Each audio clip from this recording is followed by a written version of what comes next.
Hello friends, welcome back to the channel. In this video, we're going to talk about the fear of commitment from a man's perspective. When a man says to a woman, "I'm not ready for a relationship," most women are very quick to say, "Oh, he has a fear of commitment." Now, it is true that some men are genuinely afraid of getting into a relationship. However, that's not the case for most men, and I'm gonna give you two very important explanations in this video. I think both men and women understand that deep down, they need a partner, a teammate, in order to achieve anything great in life, or to experience life together. I don't think anybody truly wants to go through life alone because we're not wired that way. We're not meant to be in isolation. Personally, I have committed to many relationships in the past, and I can confidently say that I have no problem with commitment. And yet, I have been accused of being afraid of commitment from women when I reject their invitations to be in a relationship. So for the women watching, here's the first reason why he doesn't want to commit to you, and you're not gonna like this one. When a guy says he doesn't want to be in a relationship with you, it doesn't mean he has a fear of commitment. It's probably because he doesn't want to be in a relationship with you. Whatever it is that you're offering, it's simply not good enough. Here's an example that we can all relate to. Let's say you already have a job, but every now and then, a recruiter will still reach out to you to present you with another opportunity. So here's how the conversation goes. They tell you it's a full-time job, but you're currently working part-time. They tell you that you have to be in the office every single day, but you're currently working at home. They tell you that you have 4 weeks vacation, but at your current job, you can take all the time off you want. Then they tell you about the salary, but you're currently making double that amount. So at the end of the conversation, it's obvious that you're not going to take the deal. Now, do you think the recruiter goes away thinking that you have a fear of employment? No, that's crazy. You don't accept the deal simply because it's not good enough. And the same principle applies to romantic relationships. So for the ladies watching, if you're in a situation where the man you're dating doesn't want to commit to you, then you really need to reflect on what it is that you have to offer to this specific man. Not just any man, but the man that you're dating. You have to be able to offer him what he perceives to be better than what he's currently receiving. Otherwise, he's not going to want to commit to you, just like he's not going to take a job that is worse in every metric possible.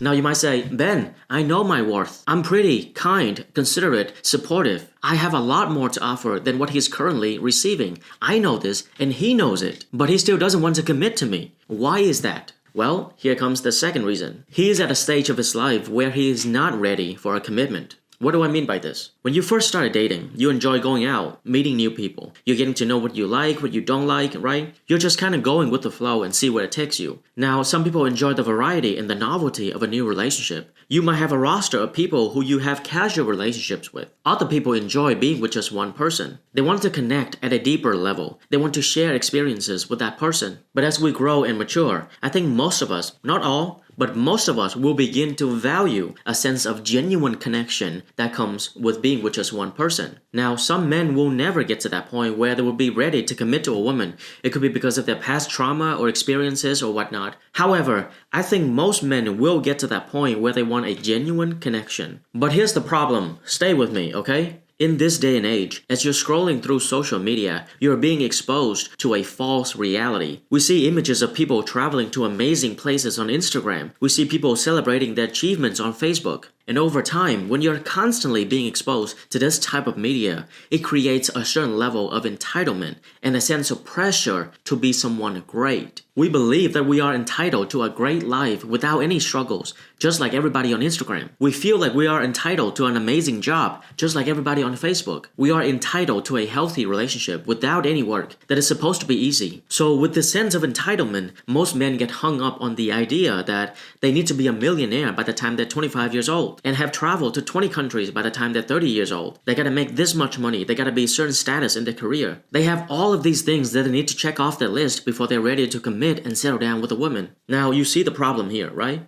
All of this is completely unrealistic. Most men will never achieve any of those things by the time they meet a great woman. So all of a sudden, they're meeting this great woman and they're thinking, "Oh my gosh, she is so amazing. I could marry her. I could spend my entire life with her. If only I'm a millionaire. If only if I've been to all those countries. If only if I've already achieved a certain status in my career." So they have all of these things that they want to do, but they haven't done yet, and they feel like they're missing out by not having achieved those things. So even when they're in a relationship with this great woman, they tend to sabotage the relationship. Not because there's anything wrong with the woman, but because they feel like they're not ready. So for all the ladies watching, the easiest thing you can do for yourself is to find men in the right stage of their lives, rather than trying to convert men in the wrong stage of their lives. But now the question becomes, How do you find out if the guy is in the right stage of his life? You need to ask the right questions. Are you interested in a relationship at this stage of your life? Do you feel like you have a lot more to accomplish? Where do you see yourself in 5 years? How was your previous relationship and why did it end? These questions should give you a lot of insight.